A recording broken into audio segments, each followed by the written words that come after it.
All right, let's open with prayer and we will get started this morning. So let's pray. Father, thank you so much for the day and for your goodness to us. Thank you so much for this holiday season, Father, that draws our focus and attention to the birth of the Savior. God, help us to, in the midst of all the hustle and bustle, God, to indeed take the time to reflect on all that you've done for us, including that great gift of salvation. Help this time to be beneficial and profitable, we ask in your name, amen. All right, if you have your Bibles, I want to go to Isaiah chapter 9. That is where we shall begin. One quick amendum to last week's discussion of my coffee habit.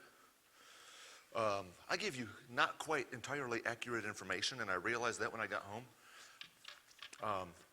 I told you about the different flavors of coffee that I've got. I forgot all about the fact I've got a Keurig at home with individual cups that are flavored differently than the ones I told you. So sitting at my house right now, I've probably got 6 different flavors of coffee. I don't drink them all each day, but I don't always want the same flavor. So that's all the amendum you need. All right, Isaiah. I mentioned that back when we started into the Red Sea rules that we were going to take a break on the 17th and look at the names of Christ. And then I mentioned last week that that's not going to quite work out that way. We're going to have 2 weeks on the names of Christ because every time I sit down to work on it, it keeps growing. And grow it has.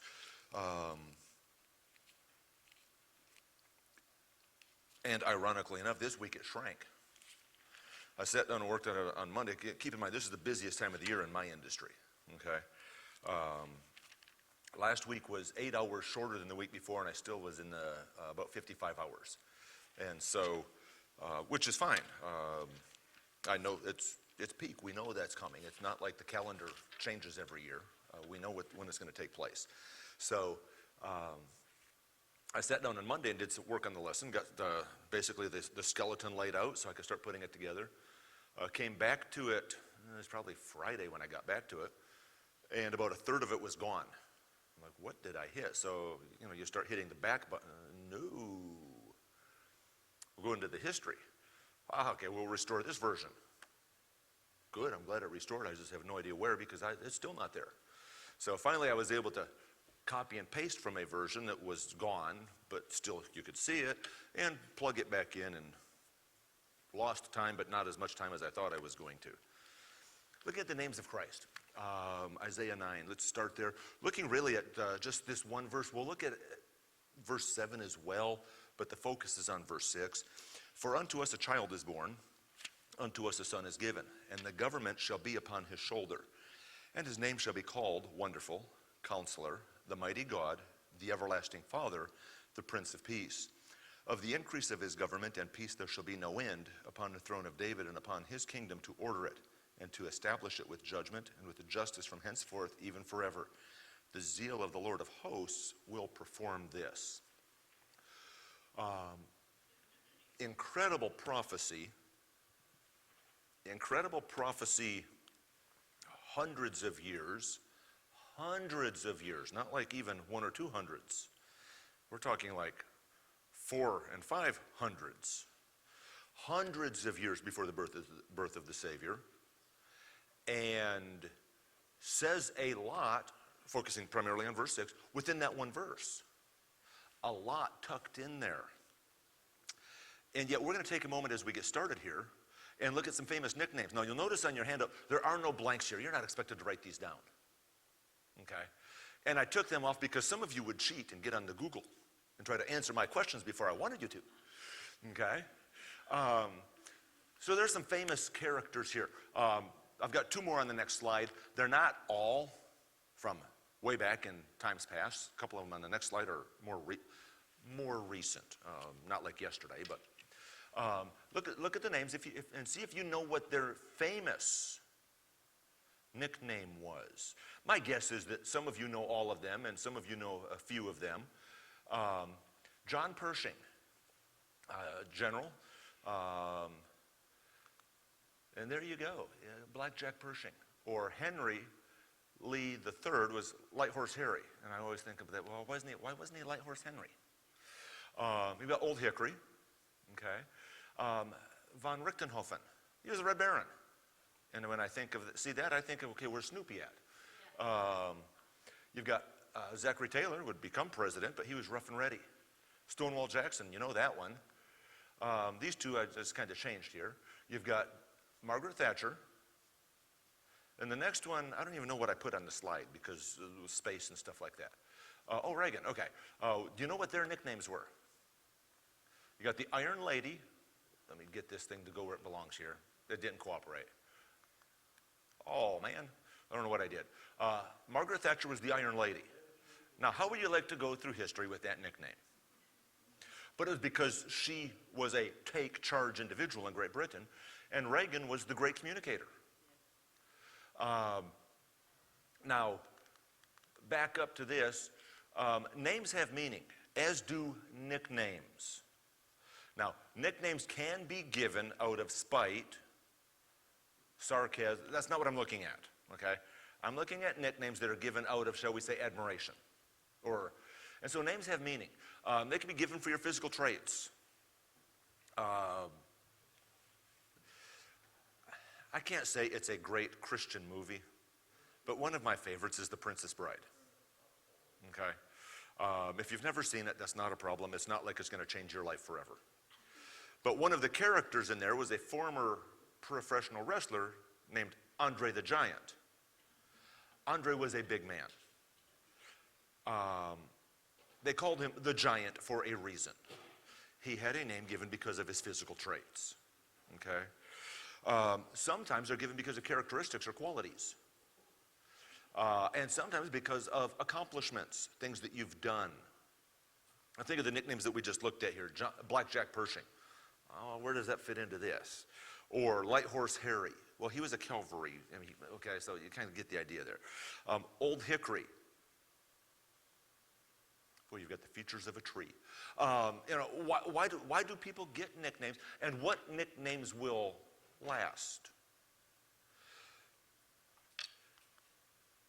Nicknames have meaning. A name given by God carries great meaning. If God's giving a name or a nickname, it probably is going to have meaning. All capital letters meaning, right? It's probably for a purpose. Now, one quick aside, and it's actually in your notes, punctuation and capitalization. You say, well, how does that fit in? Quite simply, the ancients used neither. Okay? And that's important to understand. There are times, I don't know about you, at this point in, I don't even know, do you have this one, this Bible? Bible, okay. At this point, we both have the same edition of the Bible, okay? And by that, I don't mean King James, ESV, New Internet. No, those are versions, that's different. We have the same edition, same publisher. If I'm looking at page 1143, she's looking at 1143, okay? We have exactly the same Bible except the notes that we've put in them personally. But you may have also a King James Bible. All the verses are the same. The words are the same. But there are times that I may have something capitalized that you don't. That's an editor's decision. And punctuation? Oh, heavens. I mentioned before, this was quite a while ago. Back in college in a land, in a time far, far away, okay? No, how is it? In a land far, far away in a time long, long ago. Back in college, I had to translate Greek. And I've mentioned trying to translate the Apostle Paul. Holy cow, he had verses that were like yay long. Go to 1 Corinthians and try to follow him as he's describing life. I was like, holy cow, man, where's the period? Okay, they didn't use periods. You had to figure out from the context where the end was.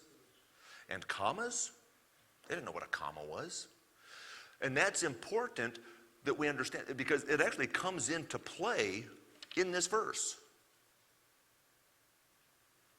How was that? Well, glad you asked. Because the first one we look at here is, if I can get the slide to move. Slide, quit moving. Yay. There we go. The first one we look at is wonderful. And his name shall be called Wonderful. And the question is, and we'll get to that in just a moment here. We'll get to it when we come to Counselor, but I'll bring it out. The question is his name called Wonderful, or is his name called Wonderful Counselor? don't know. And it really doesn't change what God's telling us here. But if you read and study, if you are one who looks at Advent devotionals during the Christmas season, you may run into this, which is the only reason why I'm mentioning it. You may say, well, wait a minute. That's not the way I learned it, because I learned it with a comma. Okay, this is one of those very, very, very, very, very few places where the punctuation can make a difference in our reading. It doesn't change the understanding. Is he wonderful, or is he a wonderful counselor? Well, yeah.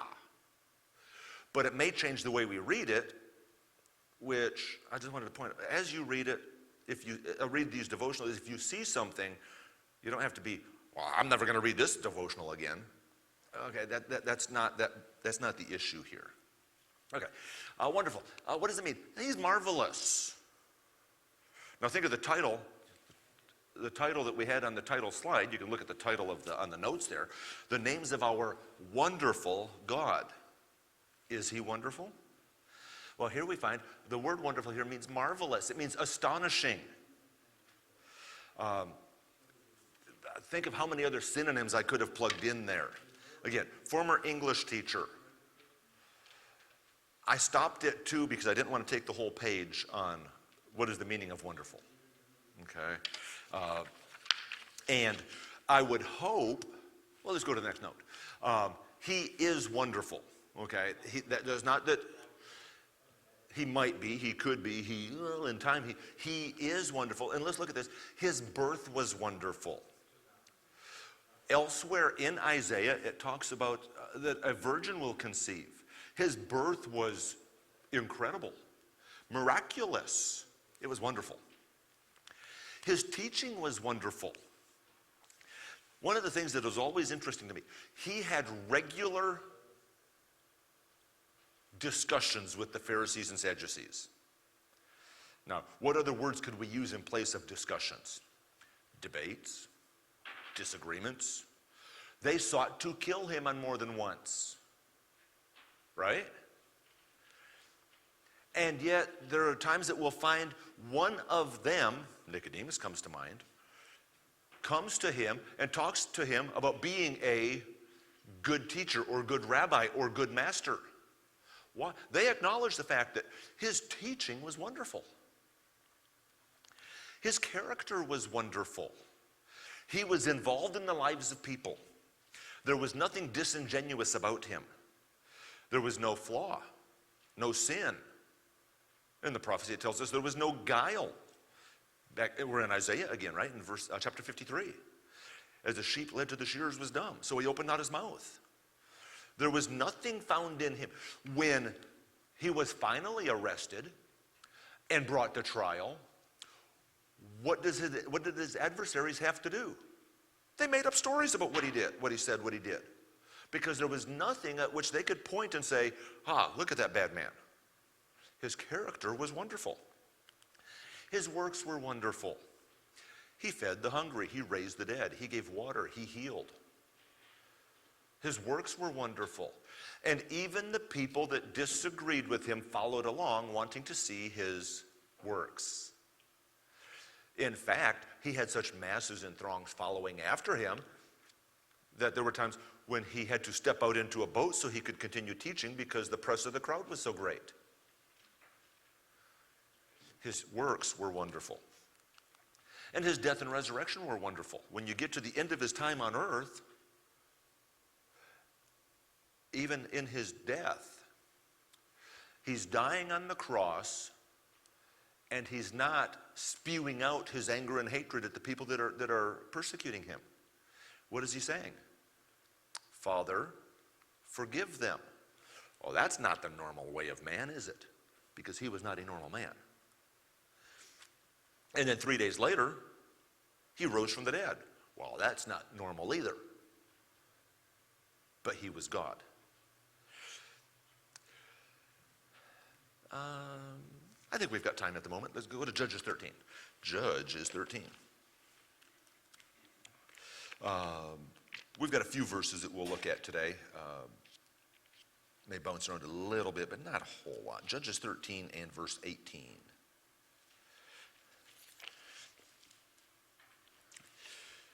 This is Samson's parents. The angel has appeared to Manoah, Samson's dad, and has spoken. And in verse 17, Manoah asks, "What's your name?" In verse 18, the angel of the Lord said unto him, "Why askest thou thus after my name, seeing it is secret?" The word secret there is the same word as wonderful in Isaiah. Why are you asking, seeing it's beyond your comprehension and understanding? It's a secret. Now, think back in Genesis. Jacob wrestles. Jacob gets nigh to the end of the wrestling period and says, "What's your name?" And what does the angel of God say? "You don't need to know my name." I just find that interesting, whether it's here in Judges or back there in Genesis. Why? Why not just say who? Because that wasn't what was the key. God wasn't there to talk about who he was. He was there to talk about what he wanted to do and accomplish. And I find that always interesting. So he is wonderful. He's the counselor. The counselor. And here's the note there. Is it counselor or is it wonderful counselor? It doesn't change anything. It's one of those things that, again, former English teacher, I find intriguing. If you type, and the default settings anymore, but if you type in a computer word processor, Microsoft Word, Google Docs, anything like that, those are the two big ones in the marketplace now. All the others have been swallowed up. The default setting is for the grammar checkers and spell checkers to be on. Back in days gone by, you had to turn them on. But when you do, it will tell you, "Hey, are you really sure you want a comma here?" These folks didn't have that as they were penning this. As Isaiah is writing what God is leading him to write, they didn't have, "Hey, you better put a comma on there for those English speakers because they're kind of strange." Okay, that wasn't there. So as we're reading it today, it doesn't make any difference as to what God is saying here, but it is interesting, and he is wonderful regardless. Go to Proverbs chapter 11. We'll just look at the one verse here. If you are bored and want to turn to chapter 24, you can, but we'll just look at the chapter 11 verse. Let me turn in the right direction. Proverbs chapter 11 and verse 14.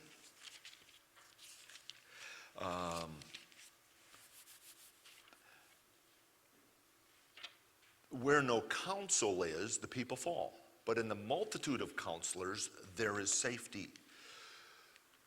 Solomon's writing this, and he's talking about the importance of listening to others. Now, it's interesting. Think of his kid, Rehoboam, and his response to counselors. "Well, I don't like what you have to say. Let me go get somebody that will say what I want to hear." Here, Solomon is saying, counselors are good. And he says, in the multitude of counselors. Now, there is a problem, and some of you probably have encountered this in life. The more voices you have, the more voices you have. And the more voices you have, the better the chance for contrasting views and disagreement. I think back long ago when we were in Texas. Again, you've got to understand, Texas is a huge state. If you've ever been there and driven through it, you get an idea how big it is. When we took our teachers to teacher convention, again, we were deep South Texas, what you see in the news with the border crossings, that's where we were, okay? When we went to teacher convention, it was 10 hours away, and we were still in the state, okay? So, one quick aside. So then we move up here, and we're talking about here in Mechanicsburg, about going out to Mount Carmel toward Pittsburgh on the turnpike. My mind just went blank. I remember the name of the town where the school is there. But it was 4 hours away, and these people are talking like that's a long ways. And I'm coming from Texas, where that was a weekend trip to San Antonio. And I'm like, what are you talking about? That's a long ways. It's all perspective, okay? But we went to teachers convention, we got done, and we're trying to figure, okay, what are we going to do tonight? Because there's no activities at night at these conventions. So what are we going to do? And I made the mistake of asking my teachers, what did they want to do? And I've got all these different voices telling me all what they think.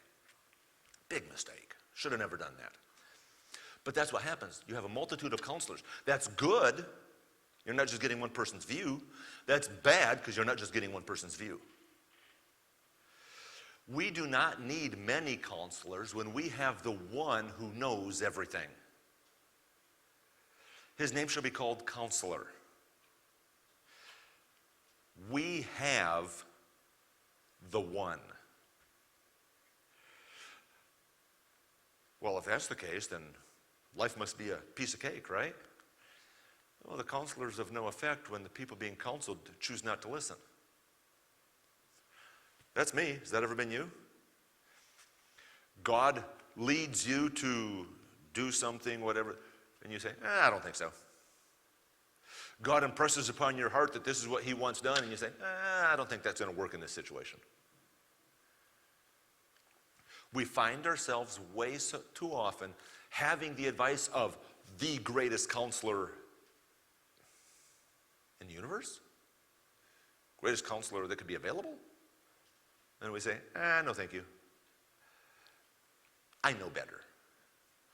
We would never tell God we know better, but what do our actions show way so often? I know better. Well, what is it talking about here? He is one who dispenses advice. He gives advice. And he answers questions. I used to say, I'll still tell my guys at work, I said, you ask an honest question, I'll give you an honest answer. You ask a stupid question, you may get the same, may get that kind of an answer. But I would also tell my students, there's no such thing as a dumb question except the one you choose not to ask. Because that may be the answer you exactly needed, and I can't help you if I don't know you need help. When we go to God, he dispenses advice. He gives us the information that we need. And when we have questions, he can answer them. Sometimes the answer is right there readily available. Sometimes the answer is, no, you don't need that information right now. Because it would be best that you don't know what's around the corner. We have an omniscient God. Well, his counsel is readily available. How about, you ever run into the fact where you need to talk to someone, but okay, go a whole different direction. You're calling to get information about whatever showed up in the mail. It's a bill, it's your credit card stamp, whatever the case is. And you dial it up and it says, call back tomorrow during the hours of 8. I'm like, what are you talking about? We live in a 24/7 world now, right? What do you mean there's nobody there to answer the phone? How can that? His counsel is readily available. He's there. And that counsel is imparted by Scripture. We read in the Scripture, what do we see? We see the wonderful words and will of our God. We read in the Scripture, we read about God working in the life of the Apostle Paul, and Paul talking to the people as he's working and ministering to. And we find the information that we need to go through the challenges that we're facing. Scripture gives us the counsel of God. It's imparted by providence, or the works of God. As we see God work, if I see God work in your life, I learn how he could, should he so choose, work in my life. His counsel is imparted by providence. And it's imparted by the Spirit. The Spirit of God dwells within to tell us, to help us to know the will of God, the will of the Father. Go to Isaiah 25. Again, we'll try to look at a couple of these. I will have to quit talking and start moving a little faster here, but hey.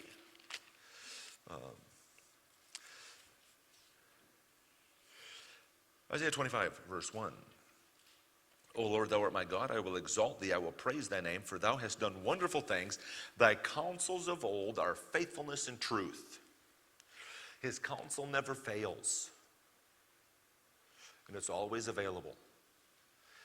He is a counselor that we can put our complete faith and trust in. Now, what's always interesting, we have an election in these here United States, and we elect a president. And one of the first things they do, and they've already been working on this, is to select a cabinet. What's a cabinet? It's their group of counselors.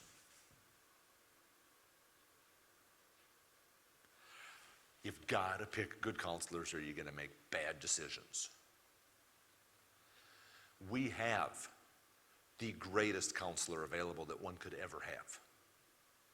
We've simply got to listen. His name shall be Wonderful, Counselor. His name shall be the Mighty God. The Mighty God.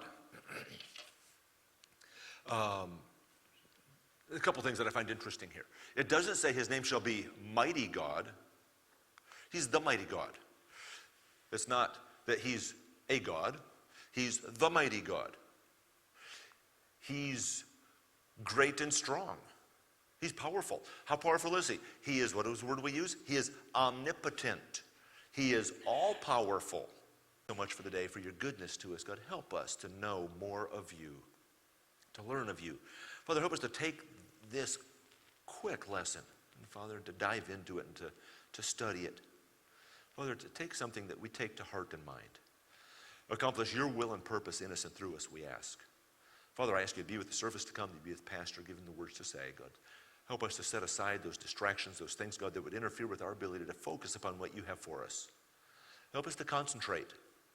Father, to listen intently, to listen attentively. Father, we can know the message that you have for us and share that message with those around us, we ask. In your name, amen. Have a great day.